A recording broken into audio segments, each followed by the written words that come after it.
Ang topic po natin ngayon ay tungkol po sa Sabat. Dito sa Exodus 20 verse 8, ang sabi rito, ito po yung 10 utos na ng ating Panginoon. Pero ang kukunin lang natin dito lang sa ika-4 na utos. Itong remember the Sabbath day to keep it holy. Sa Tagalog, alalahanin mo ang araw ng Sabat upang ipangilin. 6 na araw na gagawa ka at iyong gagawin ang lahat ng iyong gawain. Verse 10, ngunit ang ika-7 araw ay Sabat sa Panginoon mong Diyos.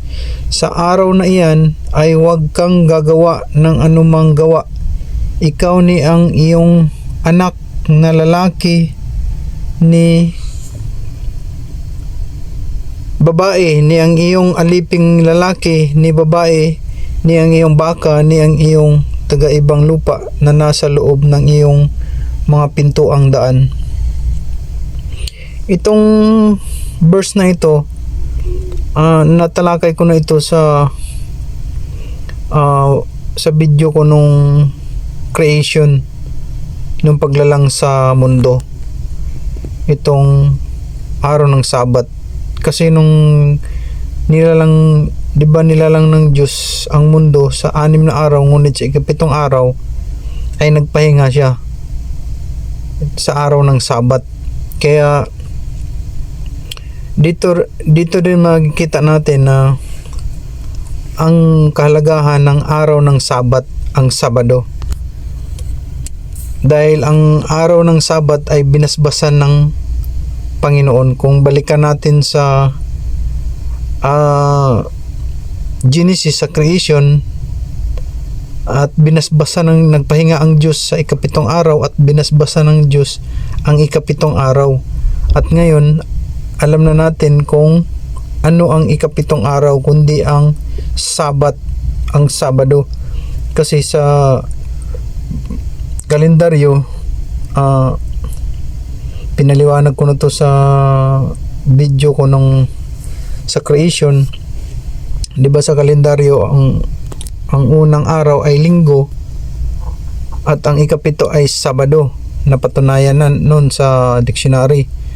At hindi yan matibay na katibayan kundi doon sa Biblia nung sa pagkapantay ni Kristo. Di ba namatay siya Friday at pagka Saturday ay nagpahinga sila sa Sabat, at nang pagka Sunday, ang sabi doon ay unang araw ng sanglinggo. Ay di ba linggo, unang araw ng sanglinggo daw. Ano ba nung unang araw ng sanlinggo? Ano ba siya na nabuhay, di ba linggo? Ibig sabihin, Biblia po ang nagsasabi na ang unang araw ng isang linggo ay Sunday. Malinaw na ang ika-7 ay araw ng Sabado.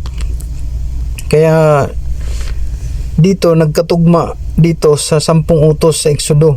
Binalikan ko lang yun para lang magkatugma yung verse, hindi tayo mawala. Dahil dito sa Exodo 20, malinaw na 6 na araw na gagawa ka at ang iyong gagawin ang lahat ng iyong gawain. Ngunit sa ika-7 araw ay Sabat, o ang ika-7 araw ay Sabat daw. Sabi niya na magpahinga ka sa ika-7 araw ay Sabat. Malinaw talaga na ang Sabado ay ang Sabat, ang ika-7 araw. Ngayon, paano natin mapatunayan pa ang araw ng Sabat ay ito talaga ay tunay na Sabado? At saka yung mga apostoles, yung mga 12 disciples ng ating Panginoon, anong araw ba sila nagsisimba? Para malaman natin, hindi lang dito sa utos, kundi tingnan natin doon sa mga apostol ng ating Panginoon. Pati si Kristo, anong araw ba siya nagsisimba? ang ating Panginoon nung nandito pa siya sa lupa. May ipapakita ako sa inyo na verse na nagpapatunay kung anong araw din sila nagsisimba.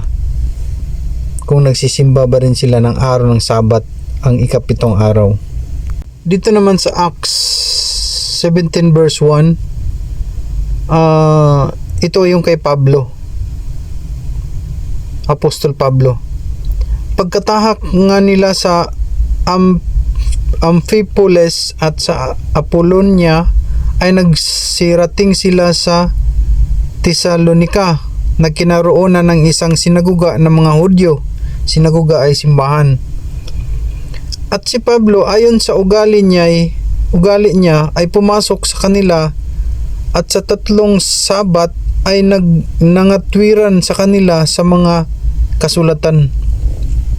Pati si Pablo sa kanyang ugali pumasok sa kanila sa 3 Sabat.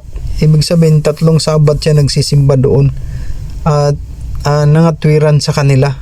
Ibig sabihin si Pablo rin pala ay nagsisimba rin siya sa araw ng Sabat. Tingnan natin kung ang ating Panginoon kung anong araw din siya nagsisimba. Dito sa Lucas 4, dito natin makita ang ating Panginoon kung anong araw siya nagsisimba. At siya ay napasa Nazaret na kanyang nilikhan na doon siya lumaki, nilikhan. At ayon sa kanyang kaugalian, siya ay pumasok sa sinaguga ng araw ng Sabat. Malinaw dito na sa kanyang kaugalian daw, ibig sabihin sa kanyang kaugalian yung lagi niyang ginagawa, siya ay pumasok sa sinaguga ng araw ng Sabat. Ibig sabihin ang ating Panginoon din ay nagsisimba din sa araw ng Sabado, araw ng Sabat, dahil nga ito'y utos, nasa 10 utos at siya ang nag-utos nito na doon pa lang sa creation na alalahanin niyo ang araw ng Sabat. Pati siya nagsisimba din sa araw ng Sabat. Dito rin malinaw na ang ating Panginoon ay nagsisimba rin siya sa araw ng Sabat. Kaya tugma rin din sa 10 utos, sa ika-4 na utos na remember the Sabbath day to keep it holy. Alalahanin mo araw ng Sabat upang ipangilin. Kaya malinaw na ang araw ng Sabado, ang araw ng Sabat ay Saturday. At ang Panginoon natin at saka ang mga apostoles ay nagsisimba din sila sa araw ng Sabado.